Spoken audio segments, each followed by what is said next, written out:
All right. Hey, everybody who's just joining us, please put into the chat where you're coming from and what is your favorite David Baldacci book. I'll say that again. Put in the chat where you're coming from and your favorite David Baldacci book, and we'll be talking about all kinds of books tonight. So, all right, got a couple more seconds while we wait for everybody to come in. And normally I'd be asking David his favorite beverage, but already get the people from Tewksbury and Chelmsford and Arizona and Massachusetts and Groveland and oh my gosh, wow. So remember, in the chat, put in where you're coming from and your favorite Baldacci book. And we're going to start in just a sec. Oh, love them all. So somebody in the chat just had a Sophie's Choice moment. Okay. So I think we probably have almost everybody here. Like I said, in the chat, we are having everybody introduce themselves about where they're from and their favorite David Baldacci book. So we're going to get started. My name is Mina Jane, and I'm the director of the Ashland Public Library in Massachusetts, and I'm really thrilled to be here with David Baldacci, one of our favorite writers. We can't keep his books on the shelves in the library, and I don't think bookstores can either. So we'll be talking about David's books in just a minute. I just have a few things to tell you first.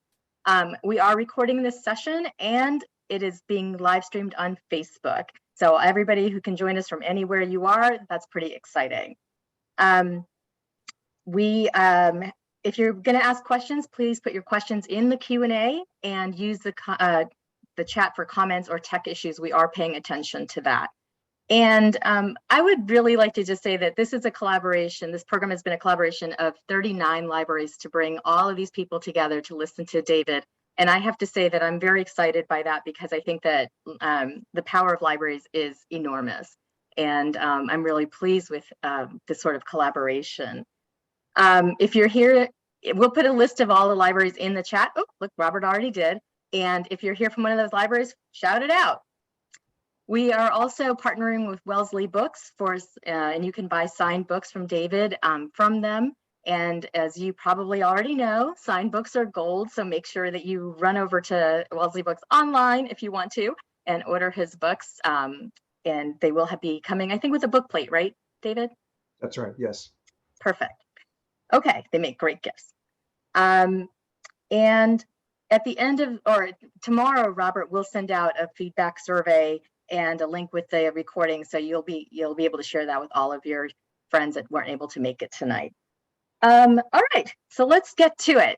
David Baldacci, as you all know, is a global #1 best-selling author and one of the world's favorite storytellers. His books are published in over 45 languages and in more than 80 countries with 150 million copies sold worldwide. His works have been adopted for both feature film and television.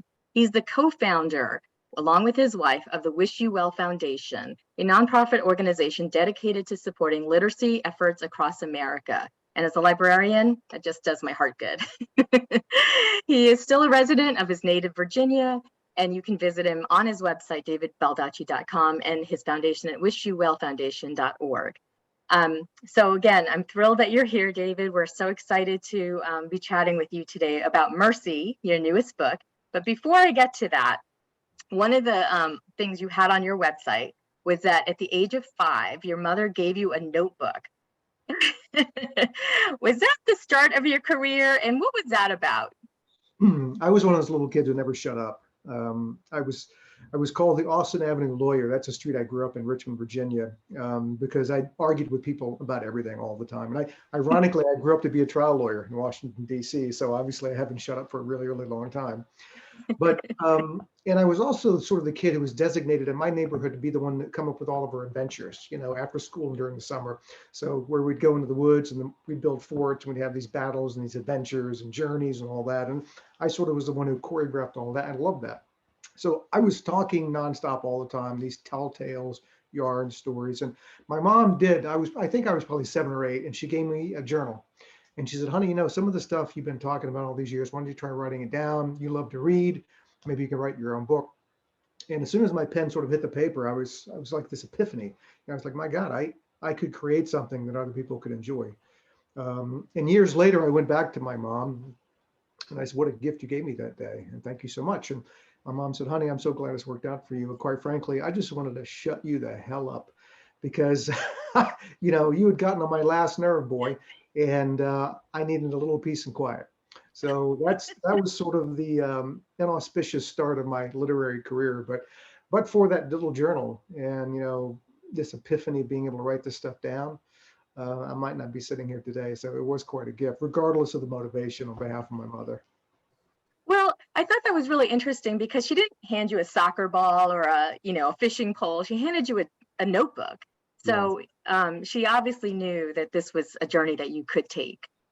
Yeah, I was a library rat. We would go, my brother and sister and I would go to the library every week, either the school library or the county library where we lived. And I had this deal with librarians. They would let me check out more than the limit because I knew I would read all those books and come back the next week for more. Mm-hmm. And, I never left Richmond as a kid. We didn't have a chance to really travel, but I saw the world through books. I saw people and read about people who didn't look like me, dress like me, eat like me, pray like me, speak, learn like me, but we share this common core of humanity. Mm-hmm. That really has infected me and made me the person I am today. I'm deeply empathetic to other people. I don't judge other people. I'm voracious about learning new things. I'm ever curious. And I know all of that really started in the library for me. Wow. Well, I'm a little bit verklempt. Sorry, hold on a second.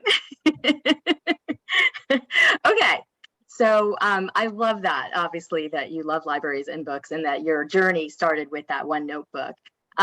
So if you've been living under a rock and you've never heard of David Baldacci, what should we know about you?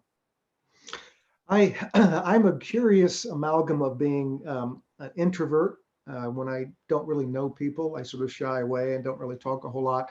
But when I'm on stage and I have to perform, I really enjoy it. It's like you're in isolation all this time writing, and where I'm just by myself in my own head, which I need to be. But it balances out when I get out to meet people and Mm-hmm. talk about writing and books and all that. And I'm very comfortable doing that if that's what I'm doing in that particular role. And I was a trial lawyer for 10 years. So trial lawyers are all hams. They get up on stage, it's called a courtroom, and they do what they do. So it's a curious amalgam. So if I didn't really know you, and let's say you had seen me speak somewhere and you would think, oh my God, he likes being up in front of people just talking away. But if I met you at a party and I didn't really know you personally, I wouldn't come over and just try to overpower you. I would sort of go over to the corner, I'd watch everyone else. I'm like Harriet the Spy. Remember Harriet the Spy? I love watching other people, and I've done it my whole life. And I think that a writer needs to have many attributes, but one I think they need maybe greater than any other because it keeps the story ideas coming your whole life is curiosity, curious about people. I write about fiction, but I write about life. And so in order to do that, I have to understand it. And the only way to understand it is to walk out the door and keep your eyes and ears open. And that's what I do. Right. Absolutely. And it sounds like that's where you get a lot of inspiration for your stories. I absolutely do. I mean, people say, are you ever going to run out of ideas? And I said, well, not so long as I keep waking up, walking down the street and seeing stuff that can be very inspiring. And it doesn't take a whole lot. It's just, it could be, I see somebody get on a bus with a package and I just ask questions about where's the bus going, what's in the package, or two people talking and one leaves and walks around a corner and then you wonder what's around the corner and what were they talking about. So you never know where inspiration is going to come from. I've seen people that I find really physically interesting, and I might take a few of those attributes and graft them to a character in a book. I've never taken anybody whole cloth from real life and put into a book, but everything else is pretty fair game. And again, I've never lost my curiosity, I don't think I ever will. That's what drives me. That's my motor. Got you. I think it's interesting having this conversation with a writer because I could see the same thing you do, and I would have a completely different perspective and wouldn't think of how that you could make a story out of it. So that's maybe the storytelling aspect. Yeah, it's I think it is. It's asking that additional question. What if, where, why, who, and tacked on to. I think really what being a storyteller is just taking something you may have seen, and then taking it to its natural conclusion if you add a few fictional pixie dusts to it. And then always wondering, how can I build on what I'm seeing or what I'm hearing, what I'm observing? And in order to do that, you just have to start asking yourself some questions. And then you can go into finite, areas of research and knowledge, which I do with all of my books. And I find that the more I research and the more I learn about its subject matter, the better plots, more well-developed plots and plot twists I can come up with. When you research, the key is to leave almost all of it out. You're not writing, when I wrote this book, I was not writing a textbook, I was writing a novel. It required a lot of research, but all those hours and days and months of research could come down to a line of dialogue, a description in a paragraph, and just somebody talking about an observation they're making. And that's enough. If for research to be in the novel, it has to satisfy, at least for me, three things. It either has to provide information that a reader needs to know, it needs to move the plot forward, or it needs to develop or fill out a character. If the research doesn't do that, then you should think long and hard about whether it needs to be in the book or not. And you've been writing now for about 20 years at least, and this is your 40th book. What made you go towards mysteries, thrillers versus other genres? When I was writing short stories, I was high school and college, they weren't mysteries or thrillers, but I grew up reading mysteries and thrillers. I was a huge, Agatha Christie fan, Conan Doyle. As a little kid, I read Alfred Hitchcock and the Three Investigators, which I think was far cooler than the Hardy Boys, but most people don't agree with me on that. That's okay. I love the puzzle piece to it. I remember somebody asked John Updike one time, how come you've never written a mystery? I don't know if this is apocryphal or real, but I like to think it's real. Why have you never written a mystery, Mr. Updike? And he said, I'm not smart enough. Because a mystery needs to have all the other elements of any other type of fiction. You have characters, you have a plot, you have a narrative, all this other stuff. But on top of it, you overlay this puzzle, this mystery. So you have to lay clues and red herrings and foreshadowings and have payoffs that other novels don't have. And I enjoy that checker/chess game. The readers, I know they want to figure it out before the end, so they can get on Amazon and go, I figured it out before the end. I figured it out on the last 3 pages, so you didn't get me, so that stuff. So that I've always been drawn towards that. But one, because I loved the reveal at the end. You're trying to figure out the solution before. And also you can really create some really compelling characters. And for me, on a more serious note, I think that crime fiction is really good because, in real life, we don't always get justice. The bad person is not always held accountable. But in crime fiction, they usually are. So you get a fix for that. You're like, okay, I feel better about the world because real life was really getting me down. So I'll read a book where the hero wins and the bad guy is vanquished and all is right with the world. I kind of like that feeling too. We will get to talking about mercy in just a minute, but I'm really interested in this topic of mysteries and thrillers because I wondered about that. Like, why do we as readers love mysteries and thrillers? I mean, they can be pretty dark. And, we've had some dark times and, why would you still pick up a mystery or thriller because, even when it's tough outside? I always call it, it's the adult boogeyman. So, when kids are little and they don't want to be scared, but they want to be scared, they don't want to look under the bed, but they have to look under the bed because the monster might be there. So when you grow up, you still want that safe scare. A lot of people read about serial killers. I mean, these horrific monsters who do terrible things to other human beings. I think it's just natural for us to go, oh my God, I'm a human being. That person is a human being. What is the difference? There before the grace of God go I. Why? Is it just because he's missing a chromosome, or was it, just a horrible childhood? What happened there? I'm curious about how these types of people can come out of humanity. But at the same time, nobody wants to meet Ted Bundy in a dark alley. I mean, you don't. But you can meet, Ted Bundy in a book and have a safe scare, that I call it. So you get to your fix of psychologically what creates these monsters, but you never are in danger of being personally harmed or affected by that monster. I totally think that's what drives this. We sort of have this innate, insatiable thirst for, God, where do these people come from? And we want to learn, and look at some of the things that they do. And then at the end, we can walk away going, well, thank God, that I'm not involved in that. I'm never going to meet that person, hopefully. Safe scare, guaranteed. It's a safe scare. Safe scare. And I was going to say, I wouldn't want to meet Ted Bundy in a lightened alley either. You wouldn't want to meet him at a crowded train station. Exactly. In a book would be fine. Which actually brings me to one of the questions I had for you. And again, we will get to mercy in just a bit. But how do you get into the head of all of your characters? You have good and bad and evil, and you have, what did I say? Let's see. Good, bad, survivors, monsters, everything along the spectrum. So how do you get into the heads of all of these different kinds of characters? I'm the sort of writer who I don't outline everything before I sit down to write. I don't know the ending of any novel I've ever started to write until I get closer to the ending. So I write sort of organically. And the way to do that is to immerse yourself in the story and the characters. I always use this analogy. If you want to learn how to drive a Formula One car, there are a couple ways to do it. You can read a book or take a class about how to drive a Formula One car, or you can get in a Formula One car and drive a Formula One car. And they're two totally different experiences. And writing an outline and writing a novel are two totally different experiences. One, the outline is not a sense of urgency. You really haven't met the characters yet. Yeah, you've described them, and here's what you want them to do, but you haven't seen them actually do it on the pages of a novel. It's almost like preparing to fight in battle and then fighting in battle. It's just a different experience, and your mind sees things differently. So if you're in the middle of all of this, your synapses are firing off at a really high level.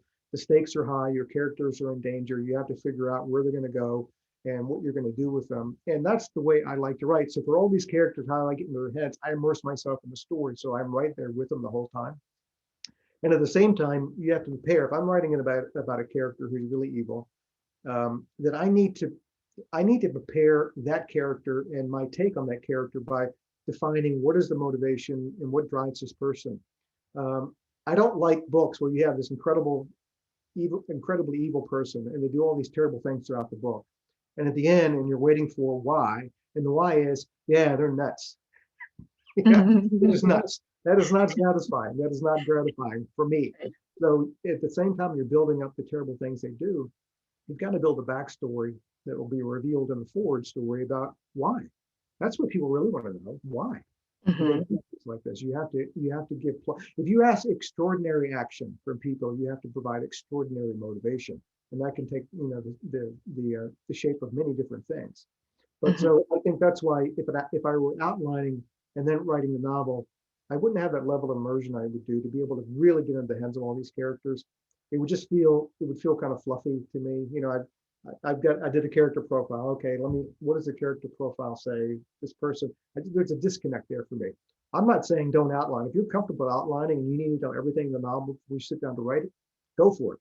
I'm just saying that you don't have to do that. Every writer needs to find a process that works best for him or her. So a couple of people in the audience would like us to speak a little bit slower. I know I have a tendency. I know I want to gallop along because we only have an hour. I apologize. I always have. Oh, no, that's okay. I just wanted to point that out that we can take our time a little bit. Okay.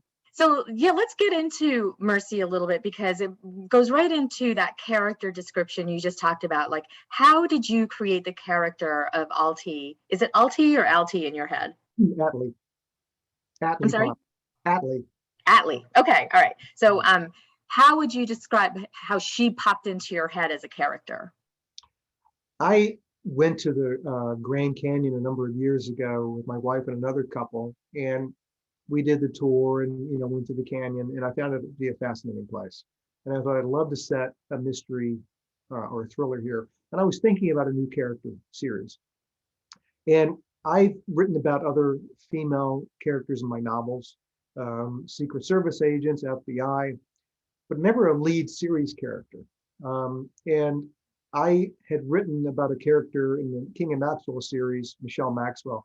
She was a member of WIFL, and that's an acronym it's a real organization. It stands for Women in Federal Law Enforcement. And I got a call from that organization after I wrote that book. And the head of it said, "You're the only writer I know who's ever used WIFL in a book. Would you like to come to our national convention and speak to our group?"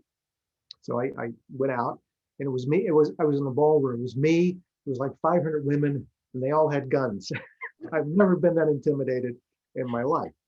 So I talked to a lot of them, and I have continued to talk to a lot of them over the years. And I, know, as a matter of fact, that it's still a man's world. Federal law enforcement in general, is still very much a male-dominated field.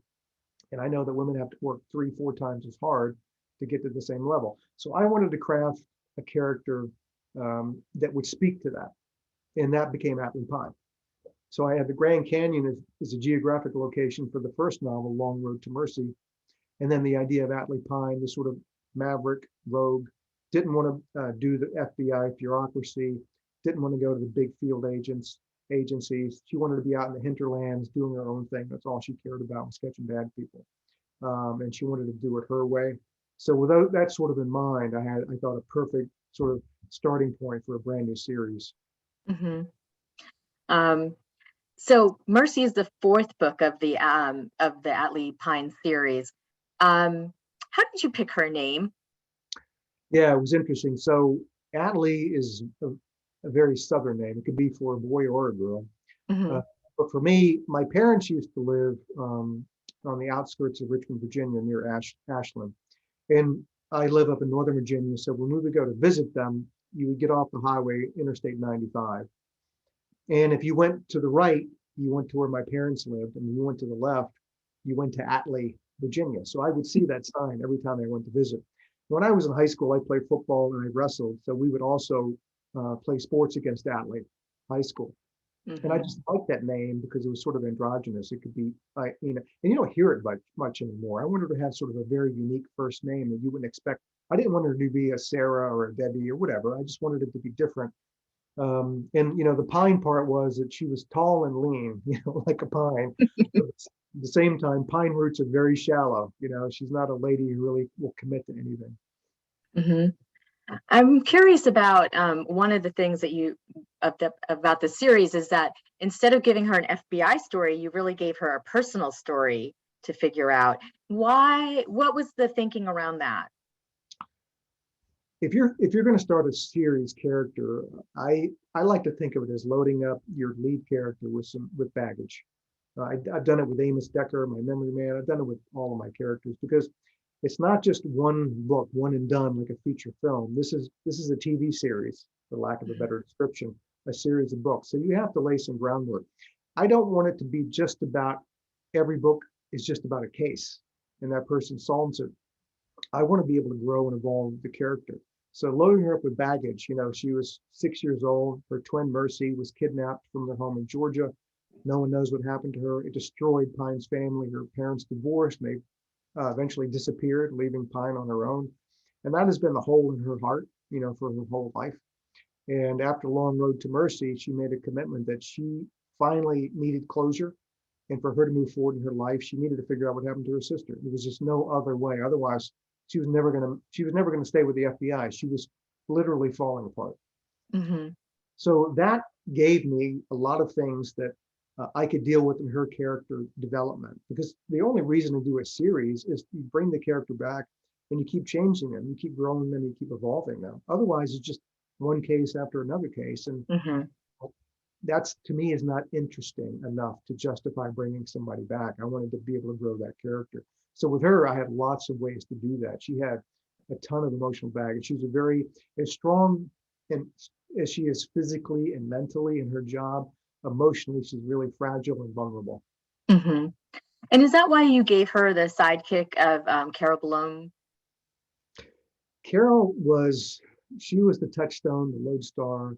She was the one that kept Atlee tethered to earth and to reality. She was the mother that Pine really never had growing up, that nurturing and mentoring sort of protagonist. And I like the idea that normally in these types of situations, you have partnerships is usually guy in thrillers, or guy and female sidekick. It's never two women, and it's almost never, except for like Tess Gerritsen and Rizzoli and Isles. It's never young and older, So in this you have a woman in her 30s and a woman in her 60s. You almost never see that. But I thought that it was important because I initially didn't think that Atlee really had the emotional wherewithal to make it through all of this by herself. So I gave her Carol as sort of a steadying influence that whenever Atlee, she's knee-jerk reaction sometimes and she wants to plow ahead. And Carol is sort of the calming influence, just kind of like a mom would be. No, wait a minute, take a breath, drink some water, pull it back. Let's think about this a little bit before we plunge in. Hmm. Right. Like a mentor, as you said. Um, in the questions we have one about, is this your first female main character? Yes, it absolutely is. I mean, I've certainly had some that were close. Michelle Maxwell and King and Maxwell, they were pretty much co-equals. But this is the first time I've had a female really driving the whole show. Hmm. And I've enjoyed the heck out of it. I intend to bring her back after Mercy because I think she has a lot more room to grow. And I I won't say it's easy writing from a female perspective. I think the only reason I can do it is because my whole life I've been surrounded by really strong, independent female role models. Both my grandmothers, maternal and paternal, lived with us the last 10 years of their life. My mom was a force of nature. She grew up in the middle of nowhere on a mountain in the 30s where, at 7 years old, she was doing stuff I wouldn't even do as an adult. I'd be too scared to do it, And my sister, my wife, and we raised a very strong, independent daughter. So I drew on those experiences and observations in building all of my female characters, and also clearly Atlee Pine. Hmm. Yeah, and when you made that choice to do a main female character, and two of them really, was your process different? Did you have to have beta readers read it in a different way? I, I really tried to think through everything that I needed to put this relationship together on a positive footing. My wife has a lot of really good female friends. I have my sister the same, my daughter the same. And again, it's that curious observer mentality where I watch and listen and just soak it all in to see men and women. Everybody's out there, a man or a woman, they know what I'm saying is going to be true. We communicate in different ways, and men and women talk to each other differently. Men and men talk to each other differently. Women and women talk to each other differently. Just another, I won't call it a secret sign language, but it's just a different way of communicating. And depending on whether you know the person really well or not.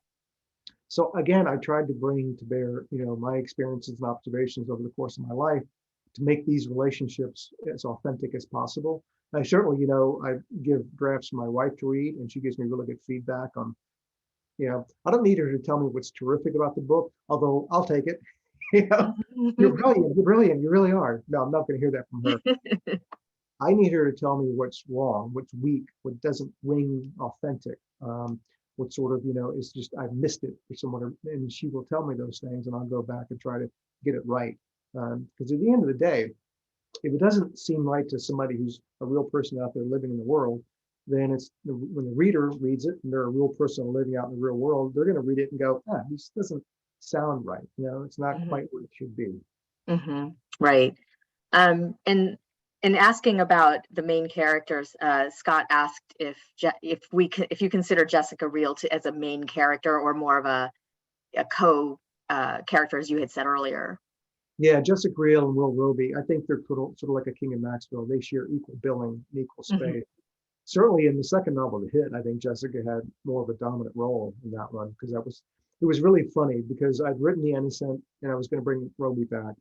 And I had this idea of, he's this world-class assassin. What if I put him up against another world-class assassin? I remember writing my notes when I was just starting the story. And I was like, okay, the other person's going to be John somebody, John. And I was writing it down and doing some thought lines. And I was like, I went back and I crossed out John and I put in Jessica, and it changed the entire dynamic of the entire book and the series going forward. Two guys versus a guy and a girl. And I'm so glad I did it because Jessica Real is a terrific character, and she was the perfect character and the perfect foil for Will Roby in that novel. Mm-hmm. Yeah. So I know that this is a four book series, and it sounds like we'll be seeing a little bit of Atlee in the future. But what made you decide to make this like just a 4-book series? Because some series just go on and on and on and forever, and some, and so that's a conscious choice. Yeah, because this series, Long Road to Mercy, A Minute to Midnight, Daylight, and then Mercy. It's the first time I've ever done this where I've had a multi-book series with a character, but the underlying main plot went on for 4 books. I've never done that before. What Mercy? she solves other cases in each of the books, but What Happened to Mercy was a book that went on for 4 books. And at the end, I think, 4 books was long enough. My readers are really hung in there a long time with this, and I know they want some resolution, and they get it. Everything is explained and resolved in Mercy.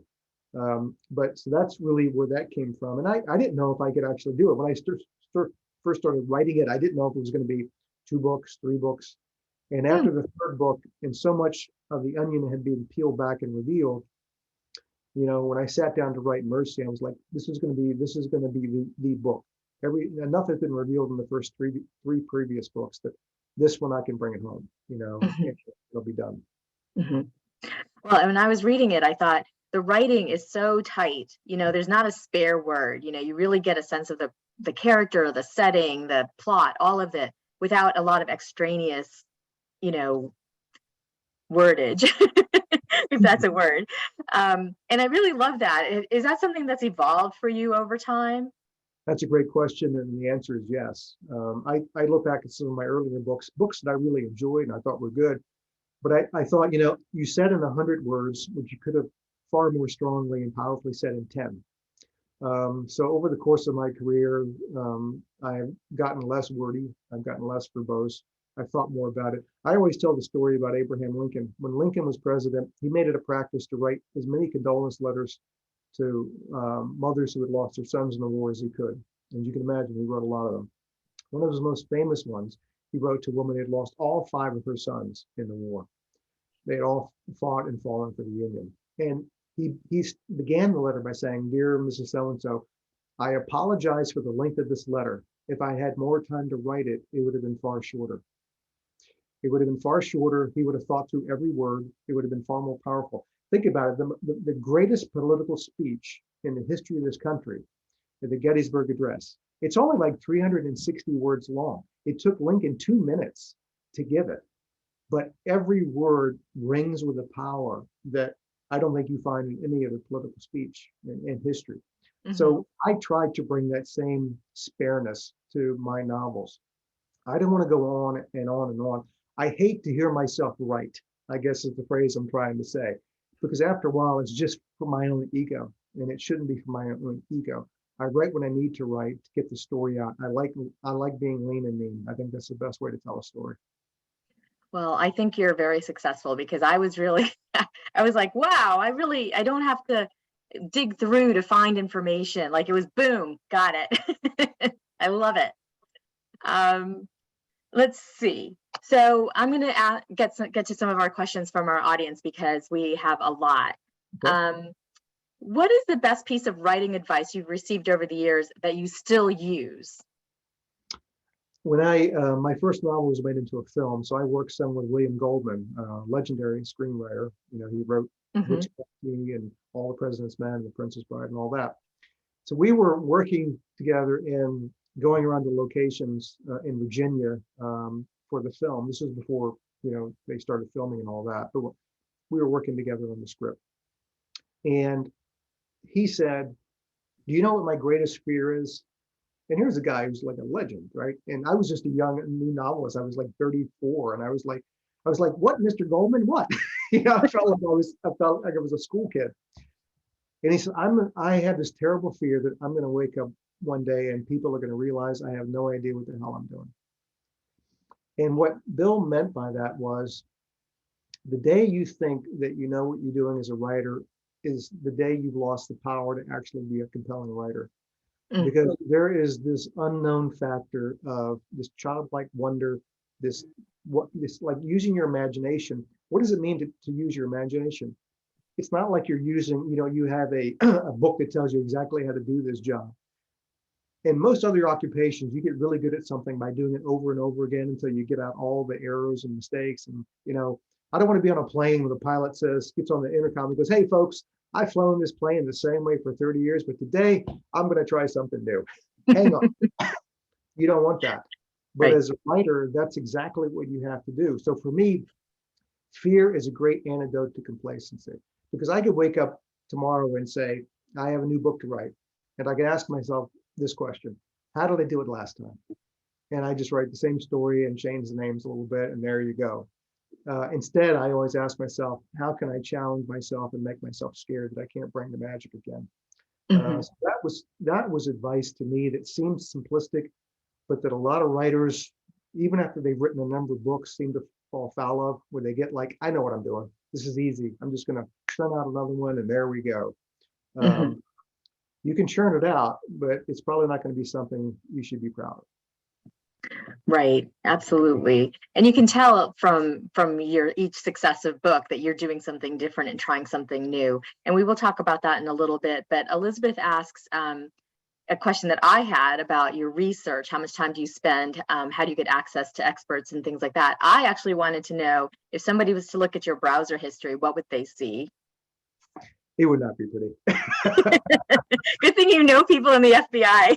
Yeah, yeah, exactly. As my wife said, I'm on so many lists around the country. It's just not funny anymore. When I put together sort of my battle plan for every book, I sit down and say, I'm going to write about this arena, this area, this. What do I need to know, and how do I get to know it? Sometimes it's just straight research. You go to the library, you read stuff, um, and other times you need to go to these places and see it geographically. I did it for the Grand Canyon. I pretty much every place I've written about, other than North Korea, which I wrote about in the Target. I have been to that place, and I've seen it for myself, because I don't like having buffers in between. I don't want to get somebody else's opinion of what a place looks like. And then I become a journalist. I go out and I talk to people, and I try to research them as much as I can, so I don't waste their time. They know that I respect them by asking informed questions and not stupid ones. And then I just listen. Listening is a lost art. We don't listen really anymore. And I just ask questions and I sit back and I just take it in. So those are the most important elements for me of research. And I don't do any more than I have to. And again, the most important point is I remember on my master class that I have online, I showed a binder and the name on the binder was nukes. This is like 1,000 pages that I had to read and go through to understand how nuclear weapons actually work. Okay. And then I showed in the book how much space that took in the novel. It was sort of scattered out throughout the novel, but the sum total was a page and a half out of a 420-page novel. But I had to read 1,000+ pages in order to be able to write those 1.5 pages in such a way that they flowed beautifully with the story, and you didn't feel like you were hitting a wall of research and technical data that you just kind of flip through anyway. Hmm. So that for me is the most important thing about research. So how much time did you spend on girl cage fighting? I'm not a fan, quite frankly. It's a brutal sport, but you have to do that. Not only did I, read a lot about it, you can see anything on YouTube, and you would watch these bouts on YouTube, and then I would listen to people before and after who knew all about that, sort of dissect these matches and see, this person did this, and this is why they lost. This person did that, and that's why they won. This was strength. These are weaknesses. These are some of the tips. These are some of the tricks of the trade, and all this other stuff. So I had to, it didn't take up a whole lot of the book, but it was important. It was really Hmm. important. Just really defined one character in the novel. So I had to get all of that right. And again, it wasn't very many pages, but God, it was a lot of research and a lot of just watching the stuff, uh, Hmm. how it all fell out.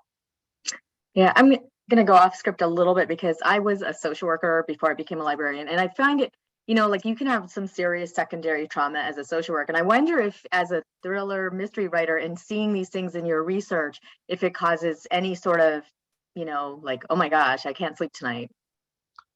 Yeah, absolutely. I mean, I've grown a lot more empathetic to lots of different people, over the years, just through my research to see how badly people can be treated. Look, you can have any occupation you want. Me, I wish that we didn't have, these businesses where people can make a lot of money by getting their brains bashed in, Hmm. horrific gladiator struggles when, you see people knocked unconscious. I mean, we wouldn't want to see that on the street. We would try to stop that. And seeing it in these cage matches, or even seeing it on a football field. I've been a football fan, pretty much all my life. And then I remember watching a Super Bowl one time where before the Super Bowl, they brought all the most valuable players from other Super Bowls out, who were still alive. And guys that I had, seen as a kid, watched as a kid growing up, were sort of heroes of mine. And I see them marching out in wheelchairs, in walkers, obviously suffering from, early onset dementia, and guys that were like, these were gods to me basically. And then I see that, and it just kind of blew me away. I mean, I understood, we all understand it as an incredibly brutal sport, and it's worth billions of dollars to people. So that's why we have it. But, you can't disregard the human factor to that Hmm. too. Yeah, it does affect me, Hmm.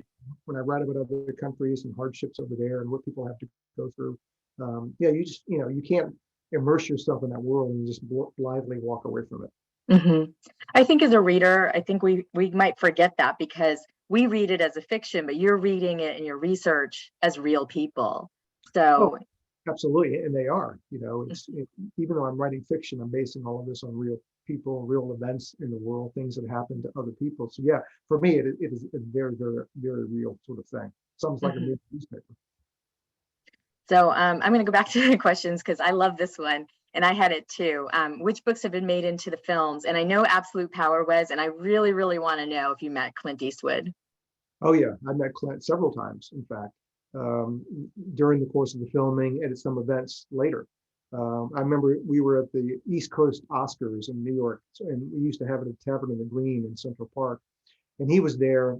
He was nominated for a film. And I remember Russell Crowe was there. He won for The Insider. Hmm. So Eastwood there with this huge table of people, and then one by one they all got up and left, including at the time his wife. I was like, God, they left Clint. He's all by himself. So I went over to him and I sat down and I was like, "Hey, you probably don't remember me." He looked over and he goes, "Absolute Power guy, how you doing?" So I was like, that made my day. Absolutely. Yeah, that was cool. So I've had Wish You Well was made into a feature film with Ellen Burstyn and Josh Lucas. The King of Maxwell series was on for a year on TNT, and I'm the only thrill writer in the world who's had two Hallmark movies made of their work: The Christmas Train and One Summer, which was kind of cool. So I sold the John Puller series. He's my CID Army investigator. I sold that to Fox Primetime, so they're working on that for Fox Primetime television series. And then about 5 years ago, I created this spy thriller, not based on a book.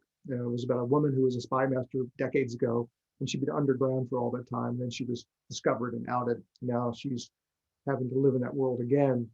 And quite frankly, I thought it was dead. I didn't think anybody was going to do anything with it.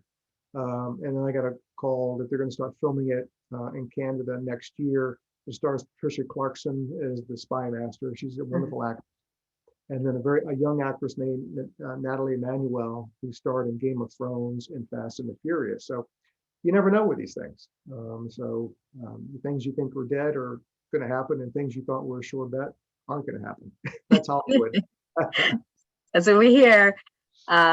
So this is an interesting question from Beth because I have a similar one. Is she says, "How do you decide which characters you create will become a series?" And my part of that question is, do your readers get mad when you start a new series because they want more of the older series?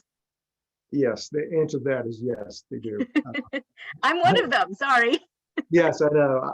I was at an event in Atlanta a number of years ago. There's a big crowd, and I walked in to go to the podium to give my remarks. And all of a sudden, this guy in the middle of this huge crowd jumped up, cried out something. I couldn't even hear what he said, but I looked over and he was holding this huge, like 15-foot pole. And on the top of the pole was taped a stuffed camel. And he yelled out, "What do you think I want more of?" And the guy really startled me. I kind of looked over and I saw the stuffed animal. I couldn't tell what it was right away. And I just blurted out, medication. And he wanted more Camel Club, which I get that a lot from people. So yeah, they do. I mean, I think they're all interested in what I'm going to do with the new series, but yeah, they're like, "Hey, well, what about them? What about them? What about them? We haven't seen them in years. You're really falling down on the job." And I tell them, look, if I can think of a story to bring them back, not just to bring them back, but a story that actually will, further their arc more, then I'll do that. But it's tough sometimes. And, you reach a point sometimes with series characters where I've said all that I think I need to say about that. And then you want to move on to something else. But it's not set in stone. If I can think of something for King of Maxwell or the Camel Club or others, I certainly would bring them back. My litmus test for whether it's going to be a series or not is when I finish the first novel and I really want to spend more time with the character. Mm-hmm. And the answer to that is yes. And I think that I've got enough in there to bring them back for a good reason and see them grow a little bit more, then I will bring them back. If it's kind of a one and done, which is okay too, then that's all right. Well, Elizabeth says in the chat, yes, we do. We get mad. We're passionate. Sylvia has a really interesting question. Do you ever look at autopsy reports of famous deaths? For example, a Joyce Carol Oates novel on a senator has a foot mark on the face of a woman found in the water in the car, and readers wonder whether that was based on a real autopsy. I do. When I was growing up in Richmond, Virginia, which is where Patricia Cornwell lived when she wrote Postmortem about the South Side Strangler. And she obviously does forensics incredibly well. And I lived in Richmond when the South Side Strangler was active. And I remember my brother and I would take turns staying with my sister who lived in that area just to make sure that she would be okay. And when I started writing mysteries and thrillers, I found the forensics of it fascinating. So I've been to morgues, I've talked with medical examiners, I've seen bodies in all sorts of states, not because I have a particular desire, but I need to understand how this world works. And it's a very technical, precise, unique sort of world. You would think that in a morgue, it would have to be super clean, just like a hospital. No, it's one of the filthiest places you'll ever want to go to. Nobody's worried about infections because the people are dead. So it's not going to happen. The people who are alive are robed and all that, but not so much the people who are on the slabs. And it's about the dead telling a story. So yeah, I've read lots of autopsy reports. I love the true crime podcasts. I've read the Marilyn Monroe autopsy report. It's full of errors and all the things. And you're like, yeah, she did not die the way they said that she died. Let's just start right there, okay? There's a lot more to the story, trust me. Yeah, well, I'm sure you'll come up with, anytime you see something like that, I'm sure you come up with something really interesting. I missed this question that I thought was really interesting. Dom asks, how do you keep all the different main characters of the different series straight so that they remain constant from book to book? And can I add, do you write more than one book at a time? It's a good question. To answer the last question first, yes, I do. Right now, I'm writing 2 books at the same time. I spend like 2 weeks on one and 2 weeks on the other. And I didn't know if that was going to work for me, but it really has, because you get 2 weeks on one book and you kind of spent everything you thought about what you want to do, but your mind has been thinking about the other book at the same time. So you go fresh and you hit that hard. And I feel like I'm really re-energized. It's brand new material and off I go. And for me, it's, since I've created the characters, it's almost like birthing a child. So I'm not going to forget all the main elements. And I have favorite characters depending on when you ask me, just like parents have favorite kids. Depends on the day you ask, I might have a different one. Every parent can understand that. But for consistency, on a film set, they have a scriptie, and it's his or her job to make sure everything is consistent. So for me, if I'm writing a story about Atlee Pine or Will Roby or John Puller, and I'm not sure about something that I've written before, I just go back and reread, where I think it is in the novel to make sure that I'm consistent. So I don't want to screw up if I don't have to about things like that, because I will get emails because people will know the difference and they'll know that there was a mistake and they'll let me know. So yeah, it's almost like a re-education sometimes. I have a good memory, but it's not infallible. So yeah, sometimes I have to go back and hit the books. Yeah. And Marion asks, if you don't pre-plan the ending, do you ever end up with several different endings and you have to pick one? That's a great question. That has happened to me. I almost give myself latitude. And then when I get to the end, I can go in a number of different directions. And then you have to sift through everything, go back through what you've written and go through the story and come to the end and try to work which one of these is the best. Or is it I take a piece from one and a piece from another and combine them in a unique way that I never really thought of initially. Because once you travel the journey and you know every step of the way, just because you've done it for the last 7 or 8 months, things become a lot more clear. The clarity level is really astonishingly high. So it's almost like exactly, how you want that story to end. And sometimes it is taking bits and pieces from different possible endings and put it together. And then you're like, I've had those eureka moments where I was like, that's it. That is how it's ended. And sometimes when I'm not prepared to tell what the ending is going to be, but I'd like people to read the novel, I'll do what's called a pin ending, PIN, pin ending. and I'll send it up to them. And I'll say the ending is a pen ending. They know what that means. It's not really going to be the ending of the novel, but I want them to read everything up until that point, and then give me feedback on that. And while they're doing that, I'm figuring out what that real ending should be. Hmm. So do you have a writing group or a beta group that reads your books? My wife reads them. Oh, you had mentioned that. Yeah, my agent reads them. My editor obviously reads them. Other than that, I don't really send them out to anybody else. I will send out pages, not the manuscript, but pages to people who have lent me expertise. Let's say it's a military matter, Mm. a financial matter. I'll send them those pages, discrete pages, and say, look, do I have it right? Or comment on this and make sure that you think it passes the smell test, and then they'll do that. So I do that sometimes, but it's a very, very small group of people who read the entire manuscript. Hmm. Dottie has a really interesting question of when and why do you decide to create a new series? I think it could come from the fact that I'm interested in the subject. You know, I'll give you an example. When I was in Florida earlier this year, I was riding my bike, and I thought about this idea for a new character, much younger than the characters I normally write, in a world that I've never written about before, but that I know a lot about and find kind of fascinating.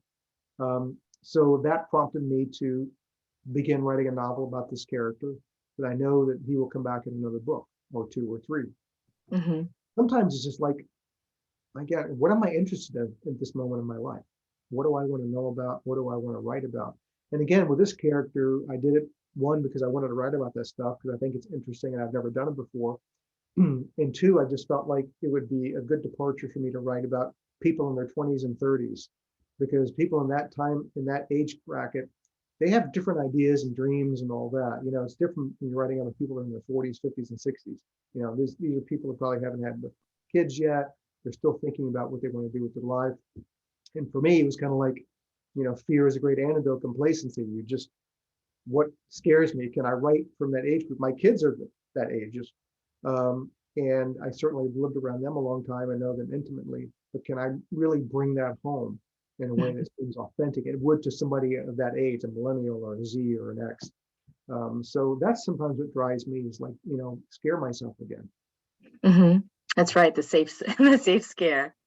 So a lot of people are asking if you're going to be writing certain characters in the future, and you had already sort of answered that if it comes to you, you will. I thought this question was awesome, that you've had some characters do crossovers into different series, but you're for the most part your series are distinct. But are you tempted to pull an Avengers style novel and bring more of them together? Yeah, I think it would be very cool for me to do a Justice League kind of thing. Here they are. Amos Decker. John Puller, Will Roby with the sniper rifle, Natalie That's right. Pye, and here comes Mercy. With her UFC skills. It's tempting. It would be tough to pull that off. I think the biggest problem, not that I couldn't come up with a story, but then one reason I don't like the Justice League sort of ensemble cast movies as much as I like the single ones, because none of them have enough screen time. So then you do this on 8 characters, then who gets the most page time? Is, Decker going to crowd out the other? Is Will Roby going to shoot somebody so we can have more page time? And then you don't do it justice. Then the story kind of falls flat. And it's almost like all you're doing is, skipping a rock across water, because you have like 7 spots you have to hit. It's got to be really fast. And then you don't get the depth that you would ordinarily get. I don't have the luxury of spending pages on one character's backstory. And that would be the only reason not to do it like that. But yet, am I tempted? Of course I'm tempted, because, that would be kind of cool to be able to pull that off. Mm-hmm. Well, you are a master storyteller, so if anybody can do it. So we have a ton of questions, and we're not going to get to them tonight because we're about out of time. But the one question that 2 questions have come up to end our evening. One is, what are you reading right now? I'm reading a couple of novels that hopefully I'm going to give blurbs on. They're not out yet, so I won't tell the titles, but they're from, new and upcoming writers. Some of them are debut novels that are really good. I'm actually in the middle. I'm reading Colson Whitehead's Harlem Hustle. Mm-hmm. I think that's the name of it. And hopefully I didn't get that wrong. Terrific novelist. I've been recommending a book called Cast by Isabel Wilkerson to a lot of people. I think that everybody in the world should read that book, because it helps you make sense of a lot of things that seem sort of nonsensical and don't make sense at all. So I would highly recommend that. I love, I'm going to be getting a lot of books for Christmas. I know people just love to give me books for Christmas. I love to dive into them. So, reading is people always ask me, well, you write all the time, you must not read books anymore. And I'm like, no. Reading is a huge part of my life. And there's nothing better than thinking about a book that you had to put down because you had to go do something and wanting to get back to it. And then when you get back to it, you get curled up in a comfortable chair and you jump into someone else's imagination, which is exactly what you do when you read a book. It's someone else's imagination. That's the coolest thing in the world. Yeah. I mean, fiction is ultimately the escape route, right? To get away from what's happening in reality. Yes, it is. And then in addition to that, just a little addendum to that question is, have there been any writers that have been your inspiration to be the kind of writer you are? Oh, absolutely. I grew up, one of my favorite writers growing up when I was in high school and college was John Irving. I'd write nothing like John Irving, but I admired his discipline, his use of language. And he would I call him like sort of the Mark Twain of his generation. Mark Twain did the same thing. I'm on the board of the Mark Twain House, and my wife and I started the Mark Twain Literary Prize about 5 years ago. And we just gave it out this year to Stephen Graham Jones for The Only Good Indians, which is a terrific novel. But like Twain, Irving can tell these huge sprawling yarns over multiple generations, take on substantive issues, but he does it with humor, which I can't tell you, it's really hard to do. I mean, really, really hard to do. So he was an inspiration. I was a big Garrison Keillor fan. I love like Wool Begone Days and all its progeny and things like that. I love mysteries. Obviously, I read Twain growing up.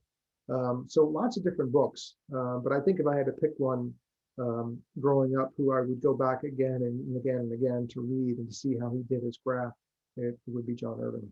Mm-hmm. Oh, that's really interesting. And people in the chat are like, we love John Irving. So we're definitely on to something. And the last question is, what's up next for you from the reader perspective? We want to know. So next year will be an anomaly for me. I'm going to have 3 books out next year just because of the pandemic. All my travel was canceled. I sat home and wrote, and I was very productive. So in the spring, you'll have Dreamtown, and it's the 3rd Aloysius Archer. It's 1953. He's in Los Angeles. He's the gumshoe, the golden age of Hollywood at that point. I think it's by far the best Archer book I've written. I've really got his voice down, and he's got some years under him now, and he's the PI that I wanted him to be. I'm a huge Ross McDonald fan. Blue Archer was a fantastic character, and Raymond Chandler and Dashiell Hammett before him. And then in the summer, you're going to see The 620 Man, and that's the new book I was telling you about. I wrote when I was in Florida, and the 620 refers to that's the train he takes on the Harlem Blue Line into Manhattan every day to work in the city. And things that he sees and experiences while he's on the train leads to this sort of, pretty intense mystery. And then in the fall will be the next Amos Decker, My Memory Man. He'll be back in November, and I'm working on that book right now. So it'll be 3 Baldacci books next year for everybody. Oh my God, we're so excited. And we didn't get to talk about your charity, but can you just give us a quick, tell us a little bit about it? Yeah, the Wish You Well Foundation, I think it's the 20th year. My wife and I founded it 20 years ago. We fund literacy organizations and initiatives across the country. And our goal is to eradicate illiteracy in this country. About 100 million adults, about half the adult population, read at the 2 lowest levels of literacy. And I think it's not just about reading the next bestseller on the beach. It's about being a fundamental participant in a democracy, because you have to be able to read and synthesize a lot of information, how to decide to make good decisions at the voting booth and all the other things throughout the course of your life. So for me, being able to read and being able to think are exactly the same thing. You can't do one without the other.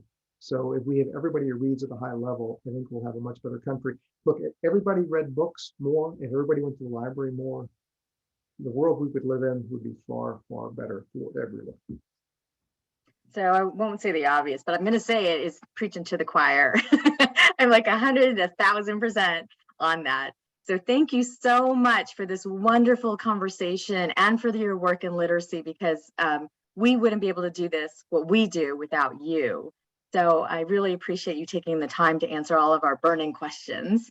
Oh, I enjoyed it very much. I love doing this. I love supporting libraries. I mean, they're part of the ecosystem. You have writers, you have publishers, you have bookstores, you have libraries. We all need to support each other to make this ecosystem healthy and thriving. Absolutely. So again, you can buy signed books from David from Wellesley Books. I know the link is in the chat. Mercy is out now, and it's the fourth book in the series, and we hope to see more of those characters, Altie, and Plum and Kane. Oh my God, I'm getting them all mixed up. But whatever you write, we will read, David. So thank you so much for being with us tonight. Thank you all for being here and staying with us and being part of this wonderful evening. Have a great night, everybody. Thanks, everybody. Bye.